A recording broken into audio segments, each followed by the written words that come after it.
Hello everyone, so this is Gurvinder from engineers career point.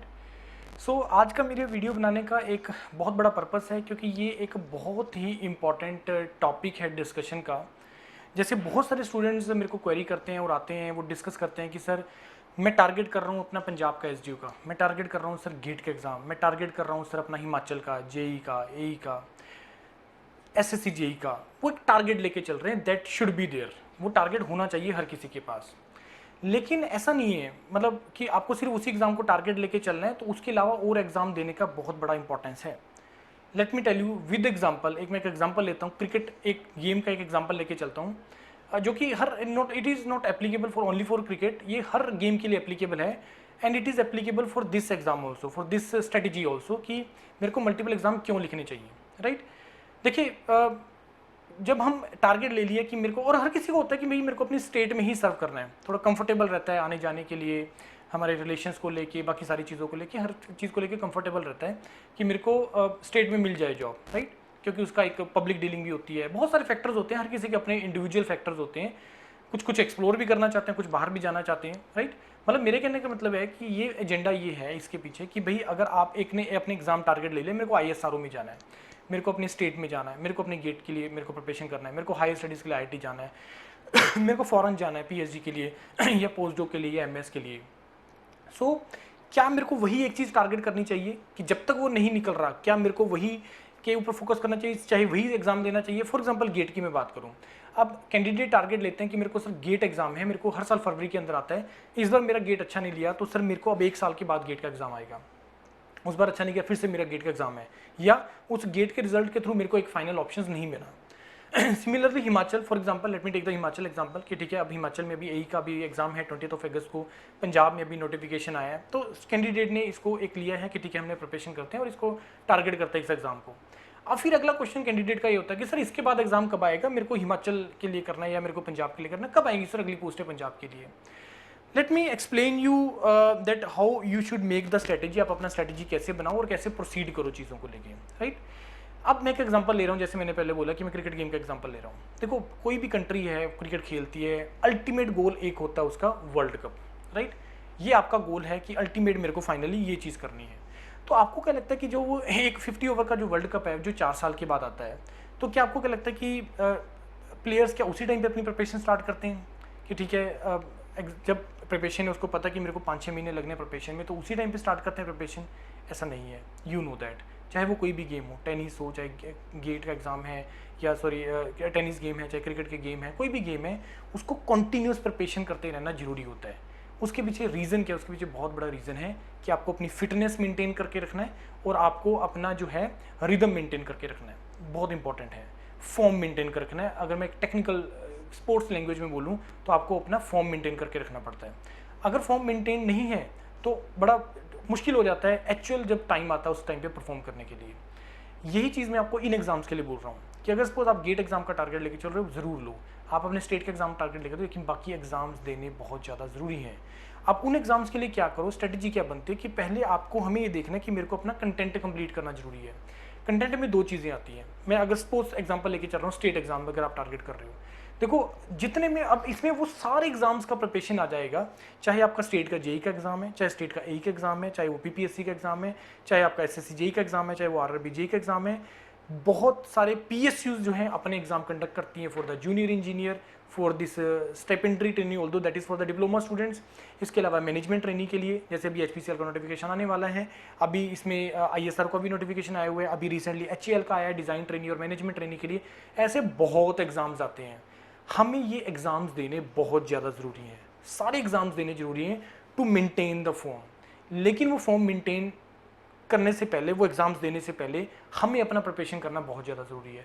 उस preparation में क्या आती हैं? 2 चीज़ें आती हैं, एक होता है टेक्निकल पार्ट, एक होता है नॉन टेक्निकल पार्ट। टेक्निकल में जितने भी आपके सब्जेक्ट्स हैं, for example I am taking example of civil engineering, civil के जितने भी सब्जेक्ट्स हैं, सॉइल है, हाईवे है, रेलवे है, सर्वे है, जियोटेक है, राइट, ट्रांसपोर्टेशन है, जितने भी आपके सब्जेक्ट्स हैं टेक्निकल के, उसको सारे को अच्छे तरीके से करो। और उन एग्जाम्स का जब आप प्रिपरेशन कर रहे हो तो ये चीज़ मत दिमाग में लेके चलो कि मेरे को ये हिमाचल के लिए करना है या पंजाब के लिए करना है या एसएससी जेई के लिए करना है, कौन से एग्जाम के लिए करना है। उस सब्जेक्ट को एज ए सब्जेक्ट पढ़ो। देखो, approach will be different for GATE और फॉर द स्टेट। थोड़ा अप्रोच का डिफरेंस है क्योंकि गेट एग्जाम के अंदर थोड़ा कंसेप्चुअल क्वेश्चन ज़्यादा आते हैं, लेकिन स्टेट एग्जाम्स के अंदर कंसेप्ट बेस्ड क्वेश्चन कंपेरेटिवली कम आते हैं। थोड़ा याद करने वाले क्वेश्चन ज़्यादा आते हैं, रिकॉल करने वाले क्वेश्चन ज़्यादा आते हैं, राइट। तो अब जब आपको टारगेट कर रहे हो कि आपको टेक्निकल, जब आपने सारा कंप्लीट कर लिया, तो आपको टेक्निकल को जब आप पढ़ रहे हो, सॉइल मैकेनिक्स पढ़ रहे हो, तो soil mechanics as a subject पढ़ो।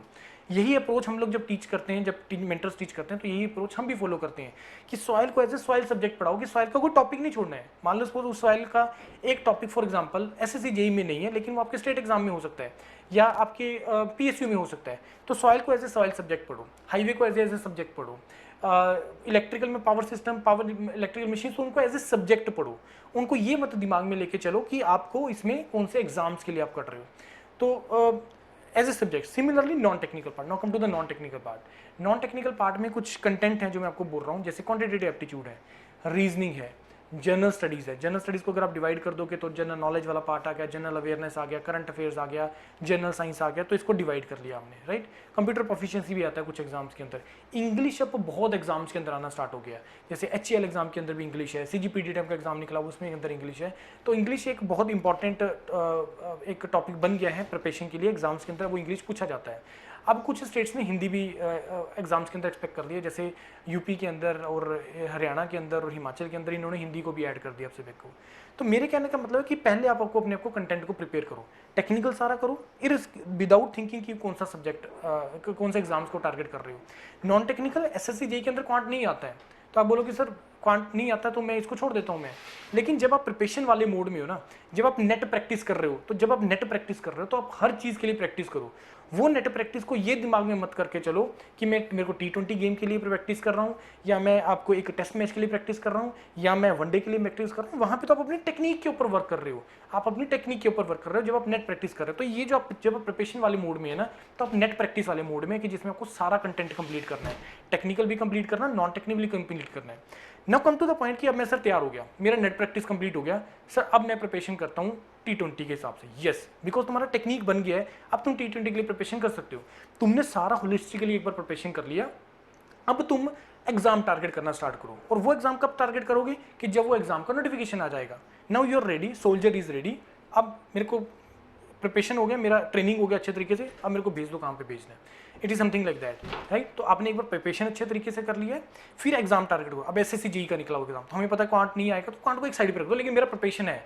क्योंकि अच्छा दूसरा चीज़ है ISRO अगर किसी ने भरा हुआ है, अच्छा उसके बाद फॉर एग्जांपल CGPT अगर किसी ने भरा हुआ है, ऑल्दो कि टेक्निकल उसके अंदर डिस्क्रिप्टिव है, लेकिन क्वांटिटेटिव एप्टीट्यूड तो उसके अंदर आ रहा है, इंग्लिश उसके अंदर आ रहा है, इंग्लिश एसएससी जेईई के अंदर नहीं आ रहा है।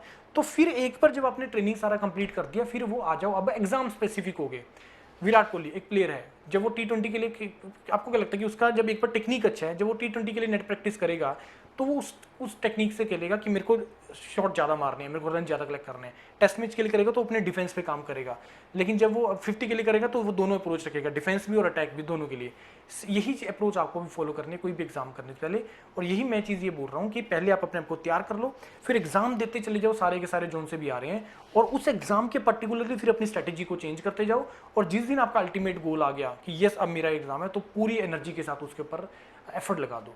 ये बड़ा सिंपल सा मैं आपको स्ट्रेटेजी बता रहा हूँ, और ये उन सभी के लिए एप्लीकेबल है स्ट्रेटेजी जो एक अपना अच्छा करियर देख रहे हैं और जो सोच रहे हैं कि ये सर मेरे को कैसे करना चाहिए, तैयारी क्या करना चाहिए। क्योंकि मेरे को बहुत स्टूडेंट ये सेम क्वेरी करता है, या मेरे को पूछता है कि सर अब एग्जाम पता नहीं कब आएगा, सर अभी तो नोटिफिकेशन आया, अगला पता नहीं कब आएगा।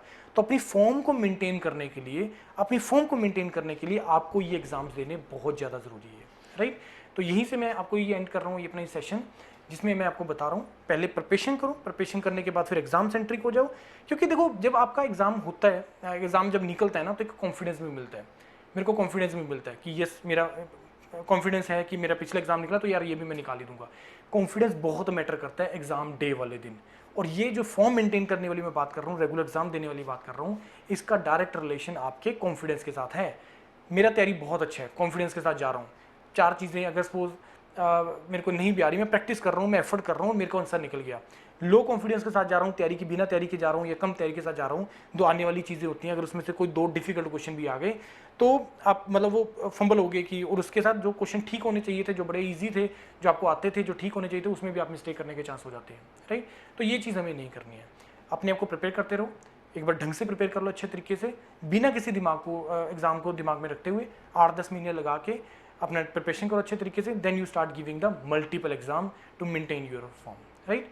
सो thank you everyone. So I will come with the next video, और मैं ऐसी बहुत सारी वीडियोस आपको बताऊंगा स्ट्रेटेजी के साथ और एग्जाम्स को टारगेट करते हुए कि आप इसको कैसे करो, कैसे प्रोसीड करना है, वो सारी इन्फॉर्मेशन मैं आपको यहाँ पे प्रोवाइड करता रहूँगा। Thank you very much.